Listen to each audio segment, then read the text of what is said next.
I was hired to renovate an abandoned mansion. The owner's only rule was don't go in the basement. I should have listened when I received the email from an anonymous client offering triple my usual rate to renovate a remote Victorian mansion. I was skeptical but intrigued. After a background check confirmed the funds were legitimate, I agreed to meet the property manager at the site. The mansion was breathtaking. 3 stories of faded grandeur nestled in the Adirondack Mountains, isolated from the nearest town by miles of dense forest. Despite years of neglect, the structure was surprisingly sound. The property manager, a stern woman named Miss Winters, handed me a thick envelope containing the renovation plans, a generous advance payment, and a single-page contract with an unusual stipulation highlighted in bold. Under no circumstances is anyone to enter the basement. The basement door must remain locked at all times. When I asked why, Miss Winters simply stated that the basement contained old family heirlooms awaiting separate specialists. The renovation would focus only on the upper floors. She gave me a set of keys per none for the basement parent and informed me that the owner would communicate exclusively through her. The job was estimated to take 6 months, and I was permitted to live on site. My crew would come daily from town, but I preferred to stay in the caretaker's cottage behind the main house. The isolation didn't bother me. After my divorce, I welcomed the solitude. The first month went smoothly. We restored the grand staircase, replaced rotting floorboards, and began updating the plumbing. The house was coming back to life, revealing its former beauty beneath layers of dust and neglect. But as we worked, I became increasingly aware of sounds coming from below. Patents are subtle at first, like the settling of an old house, but gradually more distinct. Other times like whispered conversations. My crew didn't seem to notice, or if they did, they attributed it to the wind or the natural noises of an aging structure. But I lived there alone at night when the sounds were most active. One evening, after everyone had left, I noticed water seeping from beneath the basement door. Concerned about potential damage to our renovations, I called Miss Winters, but she didn't answer. The water continued spreading across the marble floor of the main hall. I stood before the basement door weighing my options. If there was a burst pipe down there, it could undo weeks of work. Surely the prohibition against entering was a matter of privacy, not safety. The basement key wasn't among those I'd been given, but I'd been a contractor for 20 years. Locks weren't exactly obstacles in my profession. When the door swung open, I was hit by a wave of cold, damp air that smelled faintly of copper and something else I couldn't identify.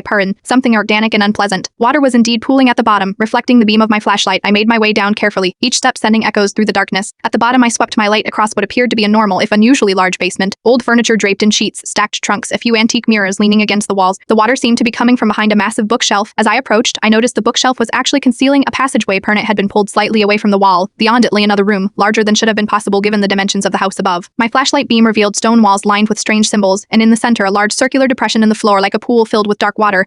The surface of the water moved, though there was no breeze. I stepped closer, my flashlight reflecting off the liquid. That's when I realized it wasn't water at all, but something thicker, darker, and something was emerging from its center part, a pale hand followed by an arm. I stumbled backward, dropping my flashlight. It rolled, casting wild shadows across the walls, briefly illuminating multiple figures now rising from the pool. I ran, slamming the bookshelf back into place behind me and taking the basement stairs 2 at a time. As I reached the main floor, the power throughout the house cut out, plunging everything into darkness. I made it to my truck with only the clothes on my back. As I sped down the mountain road, my phone rang. It was Miss Winters. "You went into the basement?" she said. It wasn't a question. "What the hell is in there?" I demanded. After a long pause, she replied, "The renovation is cancelled. Your final payment has been transferred to your account. Parking considerably more than we originally agreed upon. I suggest you use it to relocate somewhere distant." That was 3 weeks ago. I've moved to Arizona and started over. Sometimes I wake up smelling copper and damp earth, though the desert air is bone dry. Meesht.